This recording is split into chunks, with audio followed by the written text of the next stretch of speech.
अस्सलाम वालेकुम बच्चों। चैप्टर नंबर 2 के सेकंड पार्ट में आप लोगों को खुशामदीद कहता हूँ। आज आपका लेक्चर नंबर 4 है। जो बेसिकली पिछले लेक्चर्स में हमने इनपुट डिवाइसेस और आउटपुट डिवाइसेस के हमने थोड़ा बहुत पढ़ा था, उसके कुछ इफेक्ट्स के बारे में हमने पढ़ा था, एर्गोनॉमिक्स के बारे में हमने पढ़ा था। आज थोड़ा बहुत एर्गोनॉमिक्स के बारे में हम कुछ फिर एक दो स्लाइड्स में टच करेंगे और फिर हम मेन टॉपिक की तरफ आएंगे। डिफरेंट इनपुट डिवाइसेस को हम देखेंगे वो कौन कौन सी हैं, हैंड हेड कौन सी हैं, ये सारी चीज़ें आज हमने देखनी। तो आइए स्टार्ट करते हैं आज के लेक्चर को।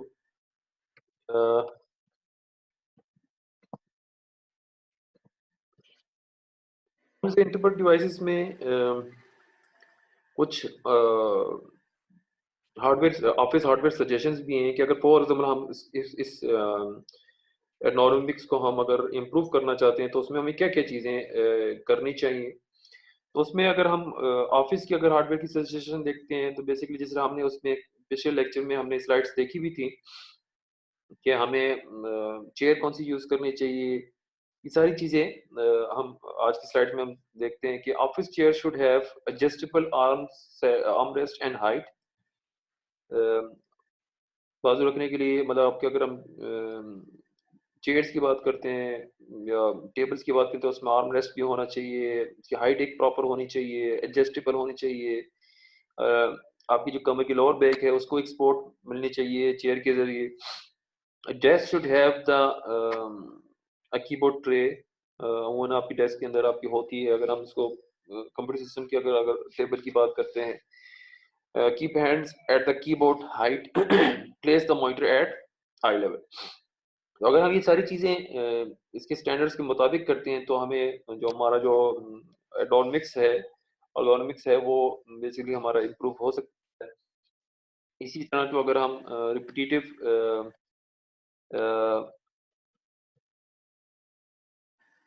सर्जरी को अगर हम इम्प्रूव करना चाहते हैं, उसको ख़त्म करना चाहते हैं, उसको अवॉइड करना चाहते हैं तो sit up straight, have a padded wrist support.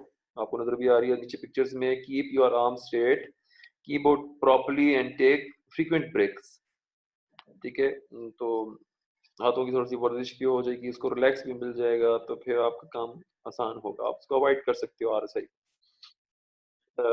Main topic की तरफ हम आते हैं कि अम, दूसरी तरह इनपुट डिवाइसेस की अगर हम बात करते हैं तो ऐसी डिवाइसेस भी हैं जिसको हम हाथ में रख के हम उसको यूज़ करते हैं, तो हम कहते हैं कि वो डिवाइसेस फॉर द हैंड है। इसमें पेन बेस्ड इनपुट है, डिवाइसेस हैं जिसमें आपकी टैबलेट्स हैं, पीसीज टैबलेट पीसीज हैं, पीडीए हैं। पीडीए के बारे में आप लोगों को मैंने पिछले लेक्चर में भी आप लोगों को बताया था। अगर आप लोगों को याद हो, मैंने कुछ पर्सनल डिजिटल असिस्टेंट के बारे में बताया था। देख लेते हैं आज। वैसे तो मैं आपके साथ लिंक ही शेयर करता हूँ, पे जाके पीडीएफ सीखेंगे। पीडीएफ बेसिकली होते हैं किस तरह के।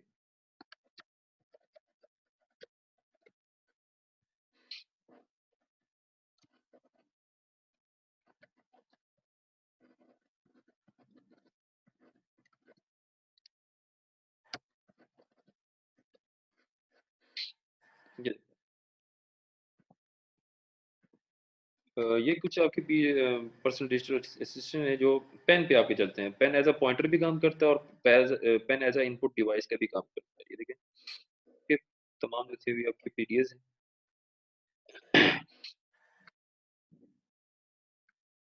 ये देखें, ये आपने मार्केट में कुछ लोगों के पास देखा भी होगा जो सेल्समैन आते हैं, पूछते हैं कि यार आपको क्या क्या चीज़ चाहिए, मतलब शॉपकीपर से पूछते हैं।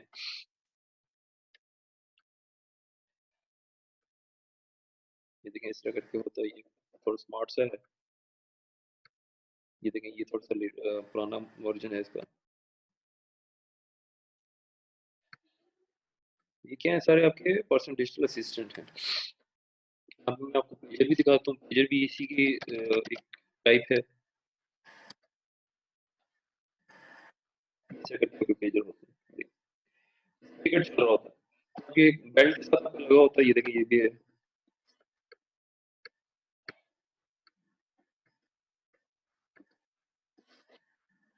सारे पेजर्स हैं। देखिए,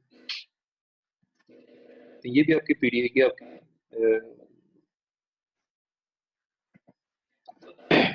tablet based PCs PDF pen used to write data, pen used as a pointer, और इसमें हैंड राइटिंग रिकग्निशन भी है। What is recognition? रिकग्निशन के आपकी राइटिंग को, पेन की राइटिंग को ये रिकॉग्नाइज करता है। आप इसकी स्क्रीन में कुछ भी लिखते हो एज अ हैंड हेल्ड, यानी आप जैसे आप कॉपी पे लिखते हो, आपकी जो स्क्रीन होती है वो उसको रिकॉग्नाइज करता है और उसके अगेंस्ट आपका एक इनपुट, उसके अगेंस्ट यानी आप उस पेन के जरिए हैंड राइटिंग के जरिए एक इनपुट देते हो, तो वो आपकी आउटपुट दिखाता है। अगर फर्स्ट आप ए लिखते हो तो वो आपको ए लिख के दिखा देता है on screen keyboard. Touch screen से जिसमें सेंसर यूज होते हैं, sensors determine where the finger points, जैसे आपके स्मार्टफोन्स हैं, ये भी आपकी टच स्क्रीन हैं। Sensors create an X Y coordinates usually presents a menu to users. जैसे आपको क्या कहते हैं, ड्राइव थ्रू में अगर आप मैकडोनल्ड में जाते हो तो आपको उसमें भी या तो उस पे आगे बंदा खड़ा हो तो आपसे पूछता है क्या चाहिए, या आपके पास आपकी टच स्क्रीन भी होती है, उसमें से भी सिलेक्ट कर सकते हो। बाहर के मुल्कों में तो ऐसी चीज़ें होती हैं कि उसमें आप एक टच स्क्रीन होती है, उसके जरिए आप बता सकते हो, फिर आप उसमें एक क्रेडिट कार्ड डालते हो, वो उससे पैसे काट देता है, आपको कोई बंदे की जरूरत नहीं है, जस्ट वहाँ से आप थोड़ा सा आगे जाओगे, आपको वेट करना पड़ेगा, आपका ऑर्डर जो सा होगा वो तैयार हो जाए। फाउंड इन क्रैम्प्ड और डर्टी इन्वायरमेंट्स, मींस के क्राउडेड इन्वायरमेंट में ये ज़्यादातर आपको यूज़ होता है, जैसे अब एटीएम का होता है वहाँ पे आपको यूज़ होता है। इसके अलावा गेम कंट्रोल्स के लिए आपको जो डिवाइसेस फॉर द हैंड है, जिसको हम जॉयस्टिक कहते हैं, ये आपको एक खतरनाक सी आपको एक पिक्चर पिक्चर भी इसमें नज़र आ रही है। इन्हांसेस द गेम एक्सपीरियंस, जैसे अगर हम व्हील यूज़ करते हैं, गाड़ी की जो व्हील होती है, उस तरह आप ये एक सिमुलेशन टूल्स हैं, या आप गेम खेलते हो, आप मुख्तलिफ फन जोन में जाते हो, तो बाइक पे बैठते हो, तो बाइक बेसिकली आपको एक इन्वायरमेंट प्रोवाइड करता है कि आप वाकई आप एक वर्चुअली, बेसिकली तो आप एक स्क्रीन होती है जिसमें आपको नजर आ रहा है कि आपकी बाइक आगे पीछे हो रही है, लेफ्ट राइट हो रही है, लेकिन आप एक बाइक पे बैठे हुए हो, तो आपको इस तरह एक महसूस हो कराता है कि आप वाकई उसमें बैठे हो, एक बाइक पे बैठे हुए हो, या आप एक जॉयस्टिक यूज कर रहे हो, तो उससे आप एक गेमिंग इन्वायरमेंट आपका क्रिएट हो चुका है, आप उसको यूज करते वो कर रहे हो। तो provides custom input to the game. Basically जो हैंड हेल्ड आपकी जो डिवाइसेस हैं, ये जॉयस्टिक जो होती है, ये आपका एक इन्वायरमेंट प्रोवाइड करता है for the as a input to the game. Modern controllers offer a feedback. जो मॉडर्न जो कंट्रोलर्स होते हैं, वो आपका यानी जिस तरह कीबोर्ड का कंट्रोल होता है, इस तरह इसके भी कंट्रोल होता है, जो आपको फीडबैक भी प्रोवाइड करता है कि यार आप सही कर रहे हो कि नहीं कर रहे हो। एक जॉयस्टिक होती है और गेम पैड्स भी होते हैं। ऑप्टिकल इनपुट डिवाइस, ऐसी कौन सी डिवाइसेस जो ऑप्टिकल इनपुट डिवाइसेस हैं? Allow the user to see the input. ठीक है, कौन कौन सी है? जिसमें बारकोड रीडर है, ठीक है, आपने वो देखा भी होगा, जिसमें कन्वर्ट्स बारकोड होता है नंबर्स आपकी। अब मेट्रो से कोई शॉपिंग करते हो, उसके ऊपर एक बारकोड होता है, जिसको रीड करने के लिए एक बार रीडर होता है। मेट्रो में अगर आप शॉपिंग, तो उसमें उनके पास दो डिवाइसेस, एक ऑप्टिकल बार रीडर होता है और एक सिंपल आपका बारकोड रीडर होता है। बेसिकली वो यूपीसी कोड पे होता है। तो मुझे थोड़ा सा वापस हो जाने में, मैं आपको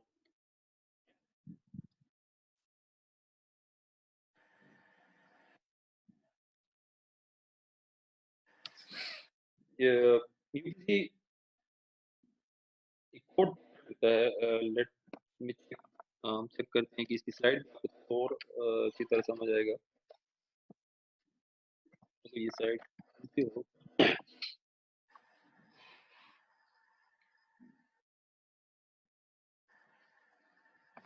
Welcome to the Internet UPC database. This free service run as a hobby of mine. The information runs in blah blah blah. Uh,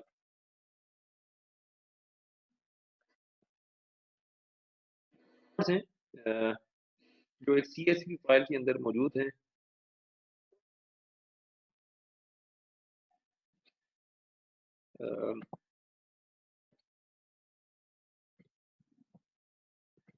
तो बेसिकली उस बारकोड के अगेंस्ट जनरेट होता है। uh, ये देखें इस तरह का, ये आपका बेसिकली इसका आपका डेटाबेस आपके अंदर होता है। मैं बेसिकली आपको वो बारकोड दिखाना चाह रहा था। जो डिफरेंट यूनिवर्सल, इसको बेसिकली हम यूनिवर्सल प्रोडक्ट कोड हम कहते हैं। हर एक प्रोडक्ट से उसका अपने वो जनरेट करती है। जैसे कि ये आपकी डिफरेंट आपकी है, ठीक है, ये अभी आपकी एग्जांपल है universal product code.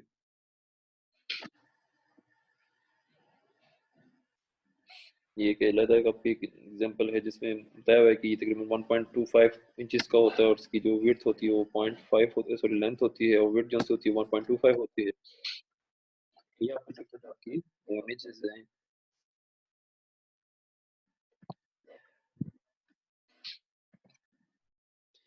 Computer find numbers in a database, ठीक है, उसके अगेंस्ट एक डेटाबेस अगेंस्ट एक नंबर फाइंड होता है। What's by reflecting the light, amount of reflected light indicates the number. तो अ, ये तो ऑप्टिकल था। ये ऑप्टिकल है बेसिकली, जिसमें जो एक लाइट, एक रेड कलर की लाइट होती है, अगर आप उसको जरा गौर से देखोगे तो वो नंबर को बेसिकली उस हर एक नंबर के अगेंस्ट वो ब्लिंक करता है वो लाइट।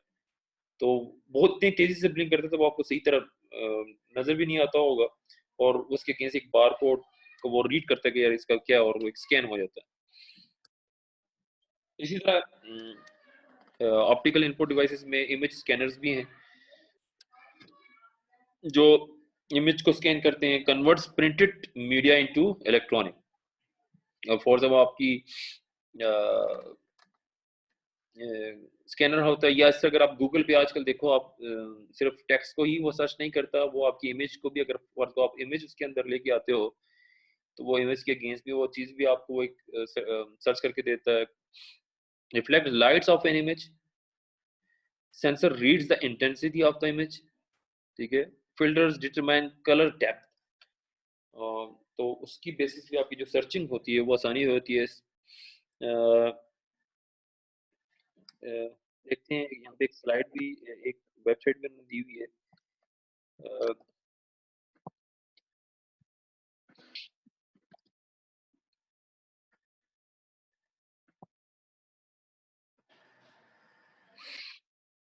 एक यहाँ पे बेसिकली आपको ये दिखाने का मकसद ये था कि देखिए ये आपके अगर फर्स्ट ये यहाँ पे आपको एक कलर नजर आ रहा है, और उसके अगेंस्ट एक हेक्सा कोड है और एक डेसिमल कोड है, ठीक है, और उसमें HTML कोड भी, कलर नेम भी बताया हुआ है कि सबसे ऊपर आप देखें आपको एक ब्लैक कलर नजर आ रहा है, उसका एक हेक्सा कोड है। फिर उसका डेसिमल है RGB, red, green and blue stand for. और उसको बताया कि उसकी उसके नंबर क्या है, 0 0। ये जो RGB वैल्यू है ये तीन वैल्यूज हैं, तीन डिफरेंट कलर्स हैं। उसकी intensity depends on the numbers. आपको भी आगे थोड़ा सा आगे देखे होगे भी कि आप पहले देखें कि जो कलर ब्लैक है उसमें हेजा कोड जो है वो आपको कुछ 1 2 3 4 5 6 आपकी डिजिट्स हैं। अ, जो तमाम जो डिजिट्स हैं वो दो RR के ऊपर आपको लिखा भी हुआ है, देखें हेक्सा कोड में दो रेड, दो ग्रीन एंड दो ब्लू की इंटेंसिटी दिखा। ये नंबर जितने ज्यादा होंगे आपकी कलर की इंटेंसिटी और उतनी ही ज्यादा होगी। इस वक्त जो आपकी कलर है वो ब्लैक है तो इसकी कोई इंटेंसिटी नहीं है। एक चीज याद रखें, एक दो किस्म की आपकी इमेजेस होती है। एक आपकी इमेज RGB कहलाती है जिसमें कलरफुल इमेज होती है, और एक आपकी ग्रे इमेज कहलाती है जिसमें दो ही कलर होते हैं, एक व्हाइट होता है एक ब्लैक होता है। जो ब्लैक होता है वो 0 से डिनोट होता है, और जो व्हाइट होता है वो 1 से डिनोट होता है, ठीक है। तो इसमें आप दूसरी देखें, दूसरा कोर्स इसमें डार्क ब्लू है। इसमें अगर आप इसको देख रहे हो, हेक्सा कोड को देख रहे हो, तो रेड उसमें नहीं है, 0 0, ग्रीन नहीं है। आई होप आपको ये चीज नजर आ रही है। मैं अपना लाइट में ऑन कर देता हूँ।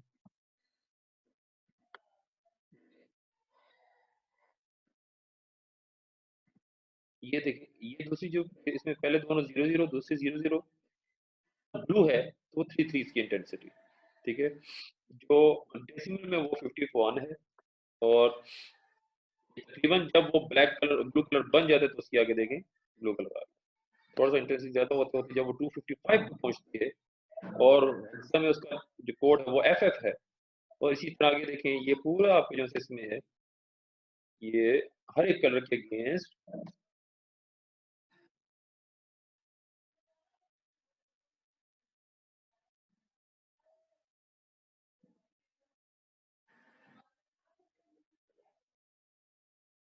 येलो व्हाइट कलर, अब व्हाइट के अगेंस्ट कौन सा कलर देखिए, 255 255 255, यानी ये तकरीबन वन कलर होता है।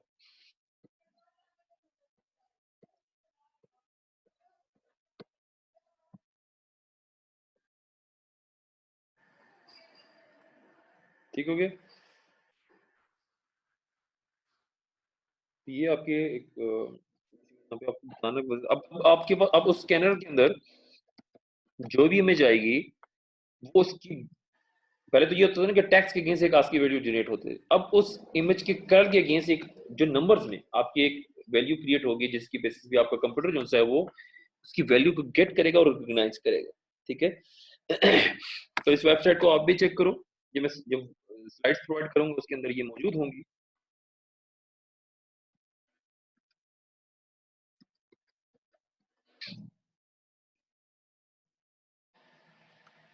तो sensor converts the printed media into electronic, reflects light of the image, sensor read the intensity and filters determine color depth।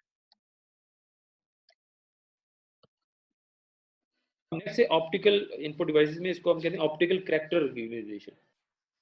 ये एक बड़ी एक इंपॉर्टेंट चीज है, convert scan text into editable text. ठीक है, अब फॉर एग्जांपल आप एक डॉक्यूमेंट लिखते हो, वो एक सीवी की है, आप चाहते हो कि यार वो कंप्यूटर के अंदर वो एक एक राइटेबल या एडिटेबल एक टेक्स्ट के अंदर कन्वर्ट हो जाए, तो हम उसको कहते हैं ओसीआर के जरिए हम उसको कर सकते हैं। तो each letter is scanned, letter are compared to the non letters, best match is entered into document and rarely 100% accurate, कि वो बहुत कम है कि वो 100% एक्यूरेट हो। ठीक है, तो इस टेक्नोलॉजी को हम क्या कहते हैं, ओसीआर, ऑप्टिकल कैरेक्टर रिकग्निशन। तो many companies ask for the plain text resume, यानी उसमें और इमेजेस ना हो। मतलब कुछ कंपनीज ऐसी भी हैं जो अगर फॉर एग्जाम्पल उसको सीवी दे तो वो कहते हैं कि यार प्लेन टेक्स्ट हो जिसमें कोई आपकी इमेज कोई ना हो, कोई उसमें कोई कोई सिर्फ एक प्लेन टेक्स्ट हो। तो वो इमेजेस क्या करते हैं, जस्ट ओसीआर को यूज करते हैं, वो फॉर फर्दर फ्यूचर डेटाबेस के अंदर उसको स्टोर कर देते हैं ओसीआर कंट्रोल को यूज करते हुए। तो हम इसकी भी वेबसाइट को जाकर देखते हैं कि बेसिकली इसमें क्या है, इंफॉर्मेशन डालने के लिए।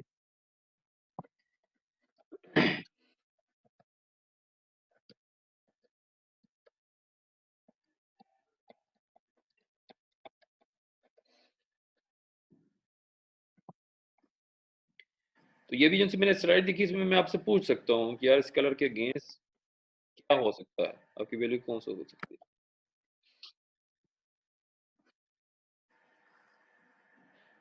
अच्छा, हम इस पे साइड काम नहीं कर रही तो हम इस पे करते हैं कि ओसीआर,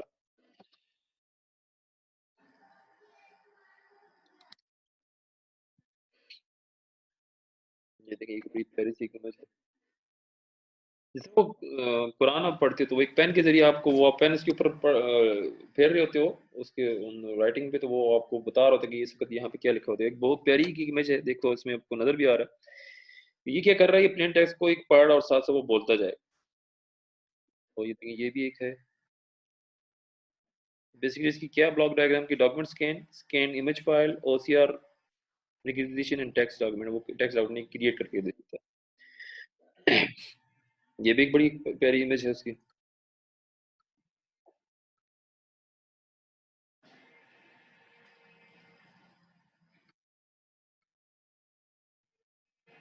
ये देखिए बड़ी प्यारी एक इमेज है।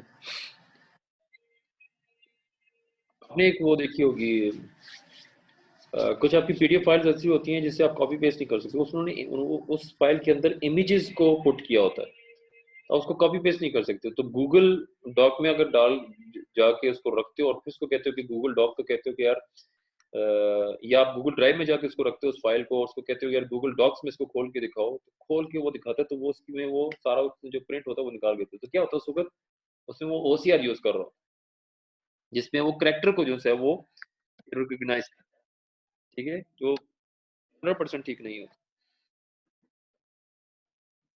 अब है ऑडियो विजुअल इनपुट डिवाइस, जो ऑडियो और विजुअल दोनों को ऑर्गेनाइज करती हैं। माइक्रोफोन जिस तरह use to record the speech, speech recognition. अब यहाँ स्पीच पहले तो इमेज रिकग्निशन था या टेक्स्ट रिकग्निशन था, अब है image recognition. Understand human speech, allow dictation or control of computer, matches spoken sound to the known phenomena, enter best match into document.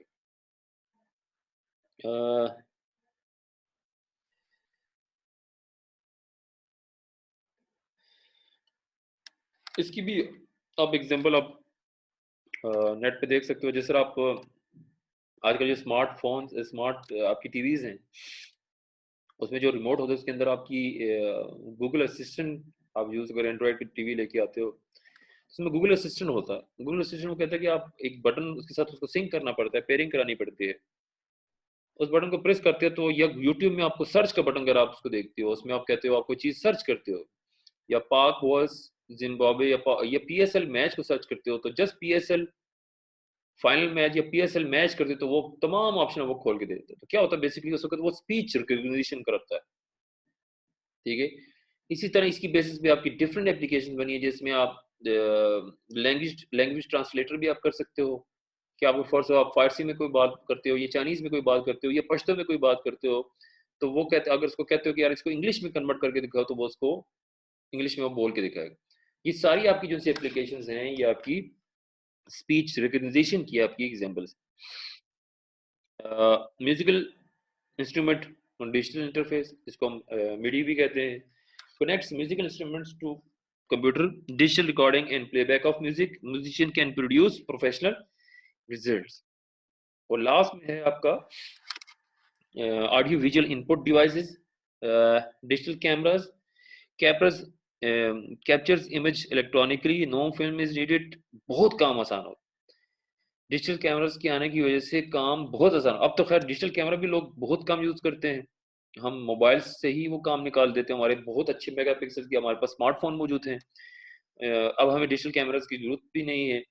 पहले क्या होता था कि मेरा दौर था, सीधी सी बात है, जब हम उस वक्त फिल्म यूज करते थे, डिजिटल फिल्म होती थी, उसमें 32 की आती थी तस्वीरों की, 8 की आती थी, 64 की आती थी, और नेगेटिव उसका बनता था, उसके इमेज हम खींचे उसमें एक नेगेटिव बनता था, फिर उसको हम साफ करने के लिए फोटोग्राफर के पास जाते थे, उसकी वो इमेज बना के हमें देता था। अब काम बहुत ज्यादा आसान, अब साथ साथ देख भी सकते हो डिजिटल कैमरास के अंदर, वीएसआर के अंदर भी आप देख सकते हो कि उसी की आप इमेज देख सकते हो किस तरह ये उसको डिलीट भी कर सकते हो, सेव भी कर सकते हो, ट्रांसफर भी कर सकते हो, वायरलेस कैमरास भी आ गए। तो image is stored as a JPG file, memory card stores the images used in variety of professionals, ठीक है। तो ये थोड़ा बहुत इंट्रोडक्शन था आपका इनपुट आउटपुट डिवाइसेस के दरमियान के बारे में। इनपुट डिवाइसेस कौन कौन सी तरह की होती हैं, ठीक है। आज आज के लेक्चर्स में हमने ये चीज़ें देखी हैं। इंशाल्लाह आपसे नेक्स्ट वीक में मुलाकात होगी नए टॉपिक्स के साथ। तो तब तक के लिए खुदा हाफ़िज़।